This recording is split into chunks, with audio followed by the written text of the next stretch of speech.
Bonjour, bonjour, bonjour. Est-ce que je suis live? Mon site internet capote un peu et ah ben oui, je suis live. Salut Pierre. Allô tout le monde, j'espère que vous allez bien. Bon, jeudi, je suis là avec un peu de retard.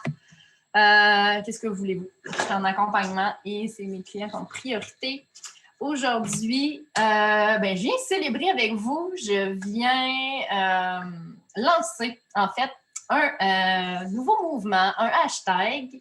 Et je vais vous présenter, dans le fond, ma philosophie derrière tout ça. Personnellement, de plus en plus, je suis témoin, en fait, de belles expériences dans les familles que j'accompagne, de belles prises de conscience, de belles évolutions, de beaux apprentissages qui sont faits, tant par les parents que par les enfants avec qui je travaille.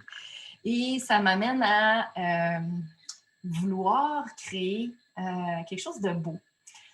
Ces temps-ci, un peu avec la pandémie, on a eu tendance à se diviser un peu plus en raison de courants de pensée, en raison de nos visions différentes sur certaines choses par rapport à notre santé, l'éducation, notre mode de vie, nos repères qui ont été beaucoup changés. Et on est en train de se transformer un petit peu tranquillement, tout le monde. Et j'ai envie de mettre, d'ajouter du positif dans tout ça. Mon invitation, c'est quoi? C'est de vous inviter à partager des moments magiques que vous vivez en famille. Des moments où il y a un petit éclair de génie qui vous traverse et qui vous montre que votre enfant apprend sans de lui-même, naturellement, sans avoir recours à quelque chose d'un peu plus structuré ou d'un enseignement qui a été donné, par exemple, qu'on lui ait expliqué quelque chose, mais vraiment qui vient intégrer une expérience, de la lecture, des trucs qui est intégrés de lui-même, puis tout d'un coup, pouf. Exemple, dans la pédagogie Montessori, on parle des périodes sensibles. Et quand on observe un enfant qui est en période sensible d'un apprentissage, c'est magique. Je trouve ça vraiment magique. C'est comme si son cerveau, tout d'un coup, se développait. Bam! Et là, les liaisons nerveuses se font. Puis, tout d'un coup, il est vraiment à l'aise avec les ciseaux, avec le crayon. Il a compris comment ça marche additionner. Il a compris comment ça marche faire des multiplications par 10. Il a fait des liens entre telle et telle chose qui ont zéro rapport, mais qui peuvent venir l'aider à apprendre à découvrir le monde extérieur, son monde intérieur aussi. Donc, pour moi, c'est ça la magie. C'est la magie éducative, en fait. C'est toutes les façons dont on apprend, mais de façon informelle, de façon naturelle, de façon connectée avec notre cœur, avec notre énergie, avec les autres aussi. Donc, vraiment à la nature, à plus grand que nous. Donc, vraiment, pour moi, la magie éducative, c'est le fait que, tranquillement, pas vite, au fil du temps, on va bâtir nous-mêmes nos croyances. On va choisir les croyances auxquelles on adhère. On va s'ouvrir à une passion. Puis là, on va voir toutes les possibilités que cette passion-là peut nous amener. On va voir qu'est-ce qu'on est capable de créer à partir de cette passion-là. Puis tout ce qu'on va être capable de développer aussi comme apprentissage un peu plus théorique, en guillemets. Puis ici, c'est le parent qui va venir être témoin de tout ça. C'est aux parents à venir voir « Ah ben, coudonc, il est en train de travailler sa communication orale quand il est en train de m'expliquer comment ça marche un Welly. J'ai un enfant qui est un ado pré-ado que je suis, qui tripe sur le skate. Puis, des fois, il m'en jase, je connais zéro ça. Puis, ce qui est le fun, c'est qu'il vient pratiquer sa communication orale. le développement de sa pensée quand il m'explique un peu c'est quoi tel move. Puis là, il commence aussi à donner des cours en ligne de tech deck. Fait que là, on vient voir comment on peut mettre à profit toutes les connaissances, les savoirs de base qui nous permettent d'être en société, bref. Puis là, on vient mettre un projet qui est signifiant pour lui, qui le fait triper, puis qui lui permet de se développer, de voir c'est quoi les autres possibilités qu'il pourrait faire éventuellement plus tard. Fait que pour moi, c'est ça la magie éducative. C'est quand il y a un petit spark qui entraîne, qui fait une réaction en chaîne de plein de trucs qu'on peut apprendre de plus. Souvent, vous avez sûrement remarqué que je parle vraiment beaucoup d'apprentissage plus que d'enseignement, plus que d'éducation, parce que pour moi, l'apprentissage vient d'ici, vient de soi. Puis après ça, ben, ce qui est beau, c'est quand on est capable de l'extérioriser, de partager ce qu'on apprend avec les autres, qui a son petit côté magique. Hein, donc, c'est vraiment ça. Pour moi, c'est aussi le fait d'être incertain peut-être dans nos choix, nos décisions, mais d'avoir la foi que, cette foi inébranlable-là, que même si je ne vois pas le fruit, le résultat de l'action que je pose ou de ce que je suis présentement, même si je suggère à mon enfant d'écouter la télé en anglais tout le temps, ben j'ai la foi qu'éventuellement, il va commencer à parler de lui-même en anglais, par exemple. Puis ça, ben, on est capable de l'observer seulement après un certain temps. Comme par exemple, chez nous, c'est ce qu'on fait et ben, ça prend 4 à 3 ans avant que nos enfants commencent à parler, à jouer d'eux-mêmes en anglais. Puis c'est pas moi qui oui, des fois, on va parler en anglais à la famille, là, mais même si on reste en Ontario, on a un milieu francophone chez nous, justement, pour conserver notre culture, mais aussi pour qu'il y ait une coupure aussi entre chaque langue, pour que nos enfants, quand ils sont jeunes, ne soient pas trop mélangés entre l'anglais et le français, puis qu'éventuellement, ils soient capables d'utiliser la langue dans le bon contexte. Donc, en anglais ou en français, pas les deux en même temps. Donc, petit aparté ici, là. Donc, vraiment, ce que je vous invite à faire, c'est dans vos partages, soit sur les réseaux sociaux ou même entre vous, en termes de parents, avec d'autres parents, avec des amis ou avec votre enfant, de voir, ici, là, c'était magique. Ce que tu as fait là, c'est vraiment beau, c'est magique. Tu étais connecté à ton cœur.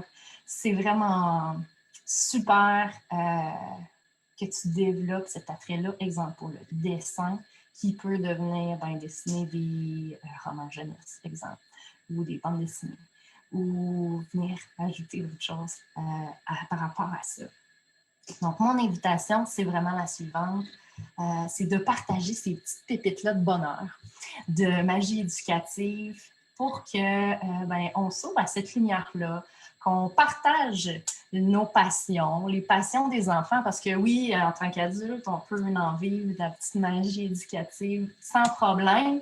Puis, rendu adulte, on n'est plus, là je le dis comme ça montre, assujetti à quelqu'un d'extérieur qui vient nous enseigner quelque chose, à moins qu'on le demande, à moins qu'on aille vers lui.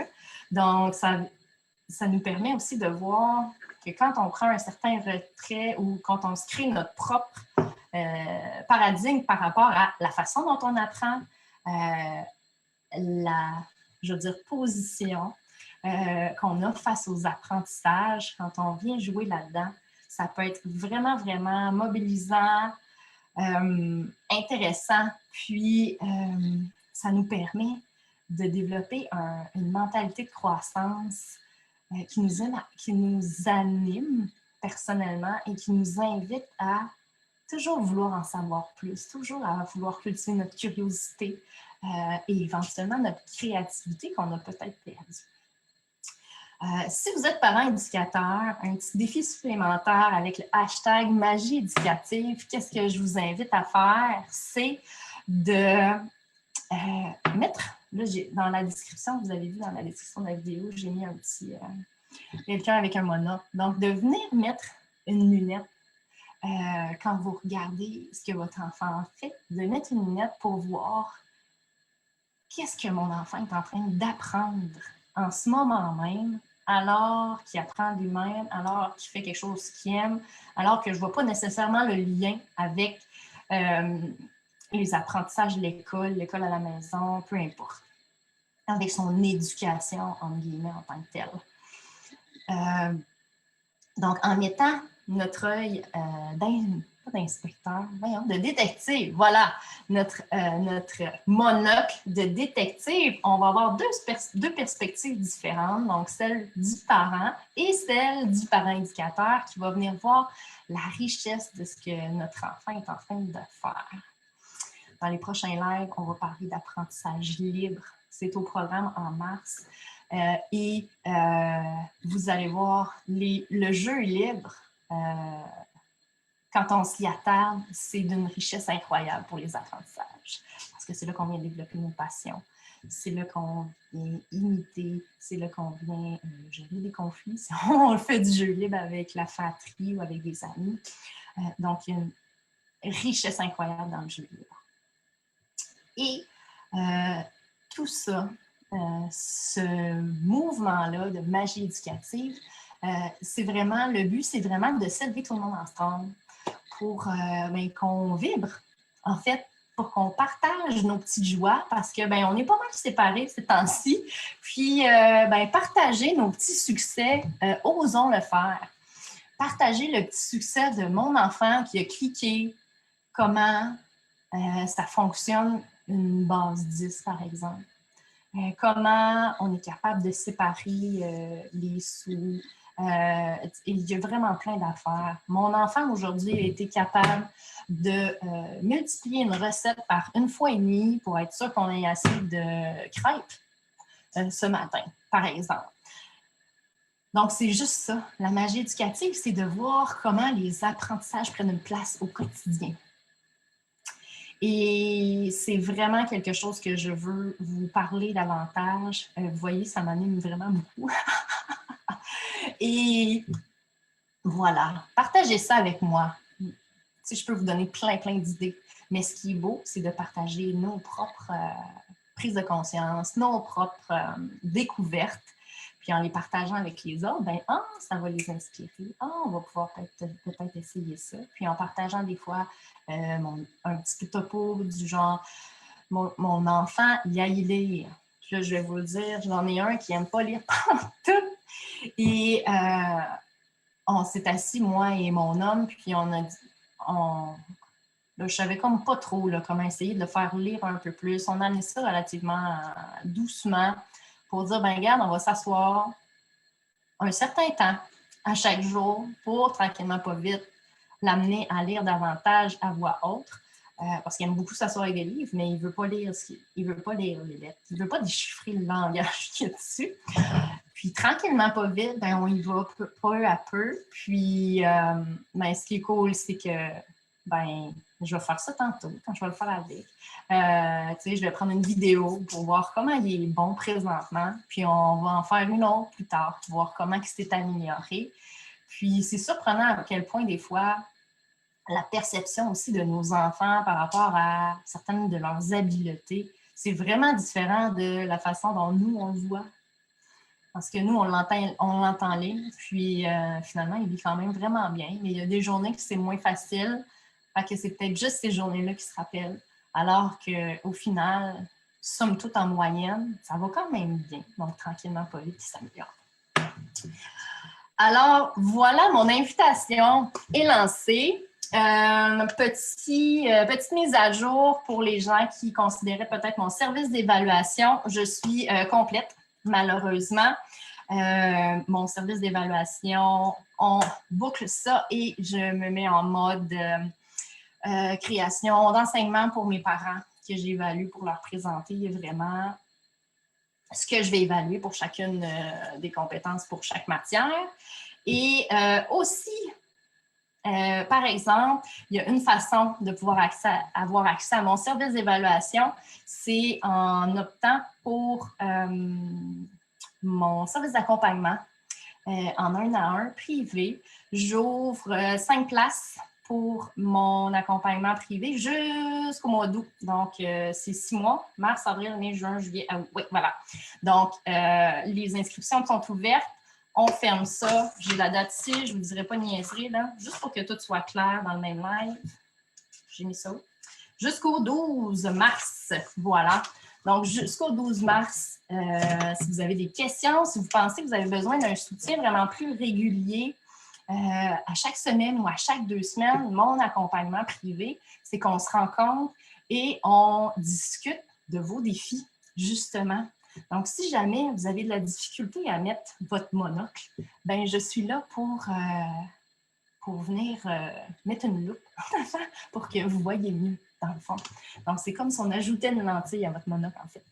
Et pour avoir fini des bilans de mi-parcours avec certaines de mes clientes, elles aiment vraiment ça, le fait d'avoir un autre regard. Puis, des fois, c'est juste en échangeant qu'on est en train de se rendre compte, ben mon Dieu, ben oui, on a appris, on a fait de la géohistoire en jasant de la pandémie ou en jasant des pays avec lesquels je fais affaire pour mon entreprise, peu importe. Donc, c'est vraiment beau de voir justement la richesse, la magie qu'il y a dans le quotidien et dans tout ce qu'on fait dans la vie, bref. Parce que dans le fond, c'est ça, la vie, c'est ça. On apprend pas mal. Et voilà. Donc, pour mon service d'accompagnement, je vous mettrai le lien dans les commentaires. Tous les détails vont être là, ce que ça inclut, etc. Donc, je suis là pour vous.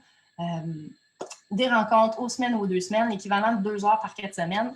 Et ensuite, vous avez accès à toutes mes formations pour la durée de l'accompagnement. Et vous avez accès, lorsque c'est un accompagnement de 6 mois, vous avez accès à, dans le fond, 2 de mes services en enseignement à la maison. Donc là, vu que c'est la fin de l'année, bien, ça va être l'évaluation de fin d'année.